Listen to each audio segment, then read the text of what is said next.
এই মুহূর্তের সব থেকে বড় খবর দেখুন, 94 জন চাকরিহারাকে ফের শিক্ষক পদে ফেরানোর নির্দেশ দিল।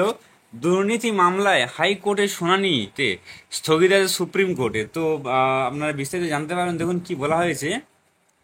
প্রাথমিক শিক্ষক নিয়োগ দুর্নীতির 2 মামলায় কলকাতা হাইকোর্টের শুনানিতে স্থগিতাদেশ দিল দেশের সর্বোচ্চ আদালত সুপ্রিম কোর্ট।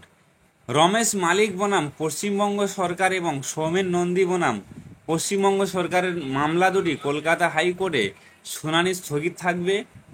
সোমবার শীর্ষ আদালতের বিচারপতি অভয় এস ওকা ও বিচারপতি অগাস্টিন জর্জ মসিহর ডিভিশন বেঞ্চ এই নির্দেশ দিয়েছে।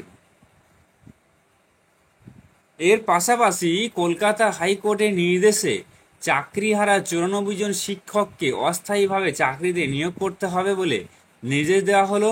এই মামলার পরবর্তী শুনানি 2 সেপ্টেম্বর। সুপ্রিম কোর্টে এই মামলার নিষ্পত্তির উপরেই তাদের চাকরির ভবিষ্যৎ নির্ভর করবে।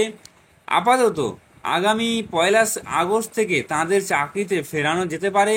এর আগে নিয়োগ প্রক্রিয়ায় ত্রুটি থাকায় কলকাতা হাইকোর্টের নির্দেশ মেনে প্রাথমিকের 94 জনের নিয়োগ বাতিল করেছিল প্রাথমিক শিক্ষা পর্ষদ।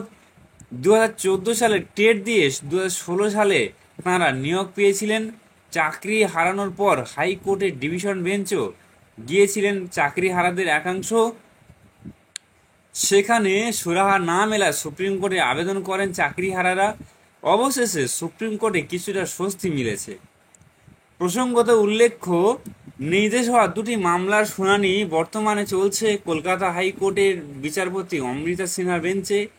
সুপ্রিম কোর্টের নির্দেশের প্রেক্ষিতে এই মামলাগুলির শুনানিতেও 2 সেপ্টেম্বর পর্যন্ত অন্তর্বর্তী স্থগিতাদেশ থাকবে বলে জানা যাচ্ছে।